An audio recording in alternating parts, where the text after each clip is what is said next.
Students, this is your EVS teacher Shikha. EVS third के chapter 12 में हमने पढ़ा था वाटर इज लाइफ नाम का चैप्टर, जिसमें हमने पढ़ा वाटर की हमारी लाइफ में क्या इंपॉर्टेंस है, वाटर को हम कैसे स्टोर करते हैं और वाटर को हमें कैसे प्रिजर्व और कंजर्व करना चाहिए। आज हम पढ़ने वाले हैं ईवीएस थर्ड का चैप्टर नंबर 13, जिसका नाम है फन इन द रेन। और जैसे कि चैप्टर से क्लियर हो रहा है कि इस चैप्टर में हम पढ़ने वाले हैं रेन के बारे में, और रेन कैसे बनती है, कहाँ से आती है और वो अर्थ के लिए कितनी इम्पोर्टेंट होती है। तो चलिए अपना आज का चैप्टर स्टार्ट करते हैं। So this is our today's chapter, chapter 13, and the name of the chapter is fun in the rain. Nancy was very busy cutting pieces of paper. Her mother wondered what she was going to do with those pieces. She said that as it had rained some hours back, water had collected in the puddles and she was making paper boats to float in the water. अब Nancy जो एक लड़की थी वो क्या कर रही होती है, वो पेपर के ना पीसेस कट कर रही होती है। तो उसकी मदर उससे पूछती है कि तुम भी पेपर को क्यों कट कर रही हो। तो वो बताती है कि अभी कुछ देर पहले ना बारिश हुई थी और अभी जो गड्ढे हैं उसमें पानी भरा हुआ है, तो वो पेपर बोट बना रही थी यूजिंग पेपर, जिससे वो उन पडल्स में अपनी पेपर बोट को चला सके। Next is a tune up activity, और देखते हैं इस ट्यून अप एक्टिविटी में हमें क्या करना है। Draw any 3 things that keep us dry in rain. आपको 3 ऐसे थिंग्स यहाँ पे ड्रॉ करनी है जो आपको बारिश में यानी कि रेन में गीला होने से बचाती हैं। और वो 3 थिंग्स कौन सी हैं? वो रेनकोट है, अम्ब्रेला एंड बूट्स। सो अपना चैप्टर स्टार्ट करते हैं। We have already learned that rain is the main source of water. We use water for so many activities. Let us learn about the cycle of water as it occurs in nature. So जैसे कि हम already जानते हैं कि अर्थ पे जो पानी का मेन सोर्स है वो क्या है? वो बारिश है। मतलब रेन से ही हमें 1/3 पानी जो अर्थ पे आता है वो मिलता है। और हम वाटर को कैसे यूज करते हैं? वाटर को हम बहुत सारी एक्टिविटीज के लिए यूज करते हैं। अब देखते हैं कि रेन बनती कैसे है, कैसे क्लाउड्स फॉर्म होते हैं और कैसे अर्थ को रेन मिलती है। The level of water is the same on earth due to water cycle. It is a continuous natural process between water bodies and atmosphere. This is how it happens. Due to sun's heat, water evaporates from the water bodies and the plants on the earth and changes into water vapors. This is called evaporation. अब अर्थ पे जो water का level है वो same रहता है। किसके through same रहता है? वाटर साइकिल के थ्रू। अब साइकिल क्या होती है? साइकिल ऐसे कुछ राउंड टाइप होती है ना, तो वाटर साइकिल में क्या होता है, जहाँ से वो साइकिल स्टार्ट होती है घूम के वो वापस वहीं पे आ जाती है। लेकिन ये जो सर्कल बनता है, ये जो साइकिल बनती है, इसमें कौन कौन से स्टेप होते हैं ये मैं आज आपको बताऊंगी। मतलब इस चैप्टर में हम वो स्टेप पढ़ेंगे कि आपकी वाटर साइकिल एग्जैक्टली किन स्टेजेस से बनती है। सबसे पहले क्या होता है, जब बहुत ज्यादा धूप निकलती है तो हमारी जो अर्थ है वो बहुत ज्यादा सन की हीट से गर्म हो जाती है। मतलब सन की जो रेज है वो अर्थ को गर्म कर देती हैं। उससे क्या होता है, जितने भी वाटर बॉडीज होती हैं, मतलब जैसे पॉन्ड हो गया, लेक्स हो गया, रिवर्स हो गई, और जो प्लांट्स हैं उनसे क्या होता है, पानी निकलना शुरू हो जाता है। मतलब जैसे हम लोग के पसीने आते हैं, ऐसे जो प्लांट्स और जो वाटर बॉडीज होती हैं वो भी वहां से भी वाटर इवेपोरेट होना शुरू हो जाता है। मतलब भाप के थ्रू वो ऊपर जाना शुरू हो जाता है, कहाँ पे? स्काई में चला जाता है। तभी कहते हैं ना कि गर्मियों में पानी की कमी हो जाती है, प्लांट्स को भी और हम सबको, वाटर बॉडीज को भी, क्योंकि जो सूरज की किरणें हैं वो क्या करती हैं, वाटर को इवेपोरेट करके ऊपर ले जाती हैं और उन्हें किस में बदल देती है? वाटर वेपर्स में बदल देती है। इस प्रोसेस को क्या बोलते हैं? इस प्रोसेस को बोलते हैं इवेपोरेशन। इतना आपको क्लियर हुआ? These water vapors rise and cool down and convert into water droplets by the process of condensation. The water droplets combine to form clouds. When the clouds become heavy with water, they fall down as rain on the earth.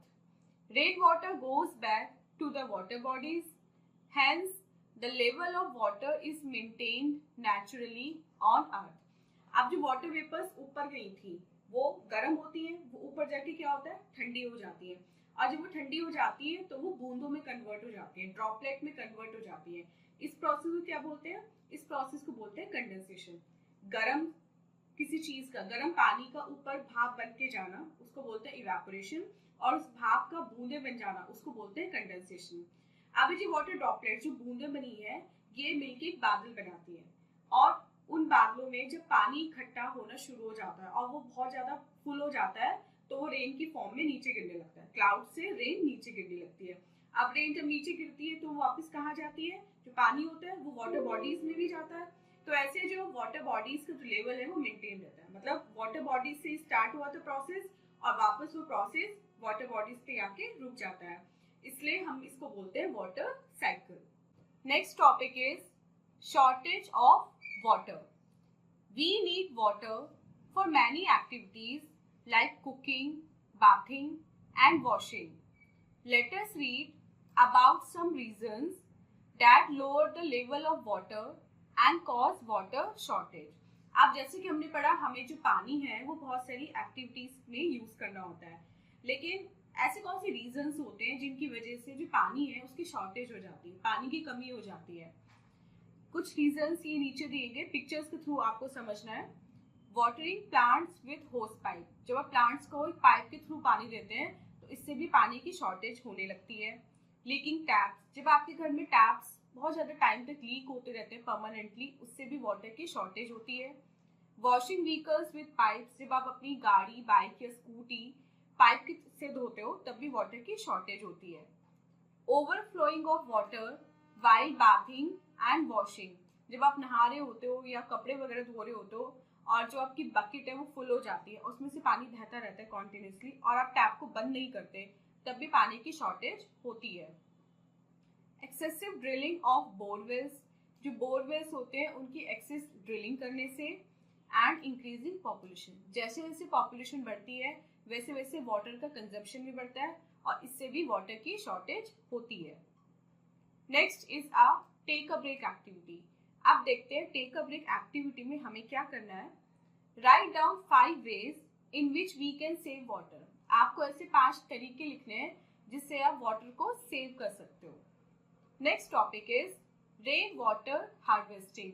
अब आप rain water को कैसे store कर सकते हो, कैसे harvest कर सकते हो जिससे इमरजेंसी के टाइम पे आप उसको यूज कर सको. A lot of rain water flows into the water bodies. A small part of rainwater seeps into the ground. We must try to collect rainwater in tanks or reservoirs built under the ground. This water can be used to fulfill our daily requirements. This method of conserving rainwater is called rainwater harvesting. जब भी बारिश होती है तो बहुत सारा पानी क्या होता है, ग्राउंड के अंदर चला जाता है या कुछ वाटर बॉडीज में चला जाता है और कुछ ऐसे वेस्ट हो जाता है. अब हमें क्या करना चाहिए, जब भी बारिश होती है हमें टैंक्स में या फिर रिजर्वॉयर्स में उस पानी को स्टोर कर लेना चाहिए, जिससे वो पानी बाद में जब पानी की शॉर्टेज हो उस टाइम हम यूज कर सकें. और इस मेथड को जिसमें हम टैंक में या रिजर्वॉयर में पानी को स्टोर करते हैं, इस मेथड को बोला जाता है rain water harvesting. Storing water. Water that can be stored for use is called potable water. It must be stored in clean containers. We must use clean hands and ladles with long handles to take out water from the containers and try to keep the container covered. Water can also be stored in buckets and other containers of various materials. Amount of water a container can hold is called its capacity. उस पानी को जिसको हम store कर सकते हैं पीने के लिए मेनली उसको हम बोलते हैं पोर्टेबल वाटर. पोर्टेबल वाटर को हमेशा हमें एक साफ बर्तन में स्टोर करना चाहिए, इसको हमेशा ढक कर रखना चाहिए एंड प्लस हमें ऐसे जो चम्मच आती हैं जिनके बड़े बड़े हैंडल होते हैं, इन हैंडल्स के थ्रू उस पानी को निकालना चाहिए. जितना हो सके उतना हमें पानी को कवर करके रखना चाहिए, खुला नहीं छोड़ना चाहिए। और पानी को मतलब जो वाटर है उसको हम किसी और मटेरियल से बने बर्तन में भी रख सकते हैं, लेकिन उसे हमेशा कवर रखना चाहिए। साफ हाथों से पानी निकालना चाहिए और कोशिश करनी चाहिए कि पानी निकालने के लिए हमेशा हम एक लॉन्ग लेडल यूज करें। किसी भी वेसल में जब हम पानी रखते हैं तो उसको होल्ड करने की कैपेसिटी क्या बोली जाती है? वाटर की कैपेसिटी या उस वेसल की capacity. Next is an oral question. अब देखते हैं ओरल क्वेश्चन में हमें क्या करना है। Why do we not wear cotton or woolen clothes in rain? What are raincoats and umbrellas made of? Why? अब वो आपसे पूछ रहे हैं कि हम जब रेनी सीजन होता है या रेन होती है जिस दिन, तब हमें कॉटन या वूल के कपड़े क्यों नहीं पहनने चाहिए, मतलब हम क्यों नहीं पहनते हैं वो कपड़े। हम हमेशा ऐसे कपड़े क्यों पहनते हैं जो वाटर एब्जॉर्ब कर ले, लाइक हम रेन कोट क्यों पहनते हैं या हम अम्ब्रेला क्यों यूज करते हैं। तो ये रेन कोट और अम्ब्रेला जो होते हैं ये किस चीज के, किस मटेरियल के बने होते हैं और क्यों बने होते हैं, ये आपको डिस्कस करना है। So students, this was your chapter. I hope आपको चैप्टर की एक्सप्लेनेशन अच्छे से समझ में आ गई होगी। अब चलते हैं अपने एक्सरसाइज पार्ट की तरफ और देखते हैं एक्सरसाइज में हमें क्या करना है। First question is tick the correct option. हमें करेक्ट ऑप्शन को टिक करना है। First is water changes into water vapour due to. Water vapour में चेंज होता है किसके थ्रू? इवेपोरेशन के through. Second, water droplets in size to form clouds. जो वाटर ड्रॉपलेट्स होती हैं वो क्या करती है? साइज में ग्रो करती हैं। क्या बनाने के लिए? क्लाउड्स बनाने के लिए। Third, we must collect in tanks. हमें टैंक्स में किसको कलेक्ट करना चाहिए? रेन वाटर को। Fourth, water must be stored in containers. पानी को हमेशा कैसे कंटेनर में स्टोर करना चाहिए? Clean containers. And fifth, water has a shape. Water की कैसी शेप होती है? Variable shape. उसे जिस बर्तन में रख दें वो उसी की शेप ले लेता है। बी पार्ट देखते हैं। Write T for true and F for false statement. अब आपको नीचे कुछ स्टेटमेंट दिए गए हैं, यहाँ पे पढ़ के आपको बताना है कि वो ट्रू है या फिर फॉल्स है। First, rain is the main source of water. Yes, this is true. Second, water cycle reduces the level of water on earth. No, this is false. Third, water droplets collect to form snow. This is also false.